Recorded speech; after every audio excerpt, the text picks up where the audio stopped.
ભગવાન ખૂબ સુંદર દિલા કરવા ઈચ્છતા હતા, પરંતુ એ દિલા અધૂરી રહી. એટલા માટે આગળ દિલાનો પ્રારંભ થાય છે.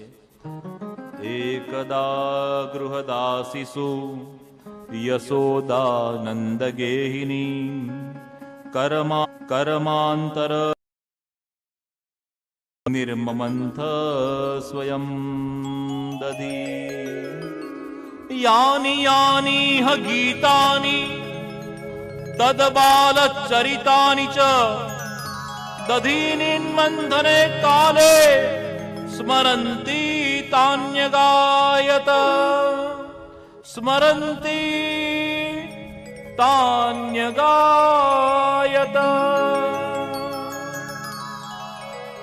યશોદાજીને એકવાર થાય છે કે આ કનૈયો મારા ઘરે કનૈયા માટે હું જાતે માખણ નથી વલોવતી ને, આ બધી વ્રજની નારીઓ વલોવે છે ને, એટલે કનૈયાને નહીં ભાવતું હોય.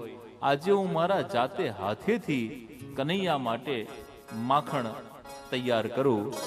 એટલે યશોદાજીએ 9 લાખ ગાયો હોય, એના ઘરે રવૈયો કેટલો મોટો હોય, એટલે મોટો રવૈયો અને એની અંદર દધી પદાર્થ નાખી અને યશોદાજીએ વલોણું ચાલુ કર્યું છે. અને વલોણું કરતા કરતા માં યશોદાજીએ પોતાના પુત્રના બધા બાળ ચરિત્રને યાદ કર્યા છે કે મારો લાલો કેવો સુંદર છે, કેવું કાલી ગલી ભાષામાં બોલે છે અને કેવું એનું સ્મિત છે. આમ યશોદાજીએ લાલાનું સ્મરણ કરતી હતી અને સ્મરણ કરતા કરતા માખણ તૈયાર થવા જ આવ્યું હતું.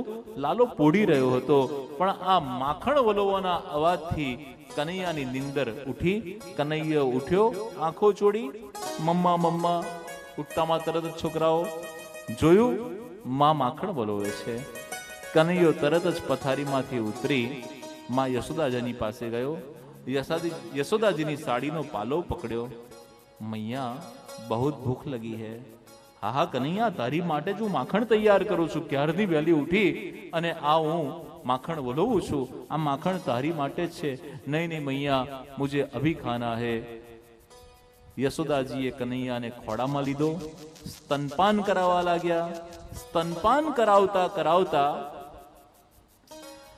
યશોદાજીને યાદ આવ્યું કે ચૂલા ઉપર દૂધ મૂક્યું છે અને દૂધ ઉભરાવાની તૈયારી છે. અને બહેનોને જો આવું યાદ આવે તો જે દોડે, અને એ જે દૂધ તૈયાર થયું છે એ પણ પ્રભુ માટે જ છે. પરંતુ યશોદાજીએ સ્તનપાન કરતા કનૈયાને અળગો કરી અને લૌકિક દૂધ બચાવવા માટે ગયા. કનૈયાને આ વાત ગમી નહીં કે મને છોડી અને તમે ચૂલાનું દૂધ બચાવવા માટે ગયા. એટલે કનૈયો લીલા કરે છે. જે આ રવૈયો હતો એ રવૈયાને કનૈયો ચરણનો સ્પર્શ કરે અને આ રવૈયાની ગોળી ધડામ દઈને નીચે પડે. એમાંથી દધી પદાર્થો બધા નીચે પધરાવા લાગ્યા. દૂધ દહીં માખણની નદીઓ વહેવા લાગી. કનૈયો એમાં છપછપ કરવા લાગ્યો અને નીતરતું જે માખણ હતું એ આરોગવા લાગ્યો. ધડામ દઈને જે અવાજ આવ્યો, આ જોઈને યશોદાજી રસોડામાંથી ફરી પાછા દોડતા આવ્યા. અરે કનૈયા, આટલો મોટો રવૈયો આપણા ઘરનો તે તોડી નાખ્યો, આ બધા દૂધ દહીં માખણોની નદી કરી, તને દંડ નથી આપતી ને, એટલે તું બગડી ગયો છે. આજે તો તને દંડ આપવો જ પડશે. ઉભો રે. અને માં યશોદાજી પાછળ અને કનૈયો આગળ. કનૈયો એક થાંભલેથી બીજે થાંભલે, બીજે થાંભલેથી ત્રીજે થાંભલે. કનૈયો પકડાતો નથી. માં યશોદાજી થાકી ગયા. ઉંમરમાં થોડા મોટા છે, શરીરે થોડા ભારે છે. યશોદાજી કહે છે કનૈયા જા નથી પકડાતો ને, આજથી મારી સાથે બોલવાનું બંધ કરી દે. અને જ્યાં યશોદાજીએ બોલવાનું ના પાડી, કનૈયો કહે છે માં તારે મને પકડવો છે ને, લે હું આ ઉભો રહ્યો, મને પકડી લે. અને કનૈયો પકડાઈ ગયો. ભગવાન ક્યારે પણ ફૂટપટ્ટીથી માપી શકાતો નથી. ભગવાન કેવળ અને કેવળ મમતા, પ્રેમ, ભાવના, શ્રદ્ધાના બંધનથી બંધાય છે. કનૈયો અહીંયા મમતાથી, વાત્સલ્યના ભાવથી યશોદાજી જોડે હાથમાં આવ્યો છે. ખાંડણીઓ લાવ્યા, એક દોરડું લાવ્યા અને દોરડાથી ખાંડણીયાની સાથે કનૈયાને બાંધવાનો પ્રયત્ન કરવા લાગ્યા. કનૈયો બંધાતો નથી. દોરડું નીચે મૂક્યું. જા કનૈયા નથી બંધાતો ને, મારી સાથે બોલતો નહીં, હું જમવાની પણ નથી અને તને જમવાનું આપવાની પણ નથી. મારી સાથે વાત કરવાનું બંધ કરી દે. મૈયા મને બાંધવો છે? હા હા, તને અત્યાર સુધી દંડ નથી આપ્યો એટલા માટે તું વધારે તોફાની થઈ ગયો છે. આ રવૈયો તોડી નાખ્યો, કોઈનું માખણ ચોરી લાવે, માટી ખાઈને આવે, કાયમ જ તારી ફરિયાદ મારે સાંભળવાની. મૈયા હવે નહીં કરું. કનૈયા તું રહેવા દે, કાયમ આવું કે છે, છતાં પણ તું દર વખતે માખણની ચોરી કરે છે. અને આજે તો મેં જોયું તારું તોફાન. ખાંડણિયાથી દોરડા વડે ભગવાન બંધાયા અને યશોદાજીએ નંદાલયના આંગણામાં યમલાર્જુન નામના 2 વૃક્ષ હતા, એ વૃક્ષ પાસે જઈ અને કનૈયાને ખાંડણિયા સાથે બાંધી દીધા છે. ભગવાન દામણાથી બંધાયા. ભગવાનનું એક નામ પડ્યું, શ્રી દામોદર ભગવાન કી જય. દોરડાથી બંધાય એટલે દામોદર કહેવાયા. મૈયા મૈયા હજુ કહું છું, મને છોડી દે ને. ના, આજે તારે બહાર જ રહેવાનું છે અને ભોજન પણ કરવાનું નથી. નંદાલયના આંગણાની અંદર ખાંડણિયા સાથે યમલાર્જુન વૃક્ષ પાસે મૂકી અને માં યશોદાજીએ નંદાલયમાં પ્રવેશ કરે છે.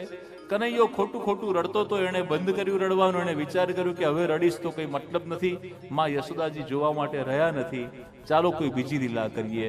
આમ તેમ દ્રષ્ટિ કરતા કનૈયાએ યમલાર્જુન નામના 2 વૃક્ષ જોયા. વિચાર કરે છે, બહુ વર્ષોથી ઊભા છે, ચાલો એમનો ઉદ્ધાર કરીએ. એટલે યમલાર્જુન વૃક્ષની વચ્ચે જે ગેપ હતો ત્યાં આવી પ્રભુએ અહીંયા ફરી પાછો અણિમા મહિમા ગરિમા એ સિદ્ધિઓનો પ્રયોગ કર્યો અને 2 વૃક્ષની વચ્ચે પ્રવેશ કરી અને શક્તિનો સંચાર કરી બંને વૃક્ષોને ધરાશયી કર્યા. બંને વૃક્ષો ધરાશયી થતા ધડામદયનો અવાજ આવ્યો. પણ એ અવાજ આચાર્ય ચરણ મહાપ્રભુજીની સુબોધિનીમાં કહે, અંદર રહેલા યશોદાજીને આ અવાજ હજુ સંભળાયો નથી. વૃક્ષ પડી ગયા પણ હજુ એ લીલાની કોઈ બીજાને ખબર પડી નથી. એમાંથી 2 દિવ્ય પુરુષ પ્રગટ થયા અને 2 દિવ્ય પુરુષે પ્રાર્થના કરી, વાણી ગુણાન કથને શ્રવણો કથાયામ હસ્તો ચ કર્મ સુમનસ્તવ પાદયોન સ્મૃત્યામ શિરસ્તવ નિવાસ જગત પ્રણામે દ્રષ્ટિ સતામ દર્શનેસ્તુ ભવતનુના. વાણી ગુણાનું કથને, અમારી વાણી તમારા જ ગુણ ગાય, અમારા કર્ણ તમારી જ કથાનું ગાન કરે, અમારા હાથ સદા સત્કર્મ કરે, અમારું મન સદા આપણા ચરણોનું સ્મરણ કરે. આમ યમલાર્જુન નામના વૃક્ષોએ ભગવાનની પ્રાર્થના કરી. એમાંથી દિવ્ય તેજ નીકળ્યું અને દિવ્ય તેજ પરમ તત્વની અંદર વિલીન થઈ ગયું. સુખદેવજી મહારાજ કહે છે કે આ 2 વૃક્ષ કોણ હતા એ કથા હું તને કહું છું. પરીક્ષિત રાજાના મનનો સંશય કરતા સુખદેવજી મહારાજ કહે છે, નળ કુબેર અને મણિગ્રીવ નામના આ કુબેરના અનુચર હતા. બંનેઓને શ્રાપ લાગ્યો હતો કે વૃક્ષ થઈને બિરાજો, પ્રભુ જ્યારે પ્રગટ થશે ત્યારે તમારો ઉદ્ધાર થશે. એ નળ કુબેર અને મણિગ્રીવ એ બંનેએ પોતાના પૂર્વજન્મના શ્રાપની મુક્તિથી અહીંયા પ્રભુને પ્રાર્થના કરી છે અને એ બંનેઓને મુક્તિ મળી.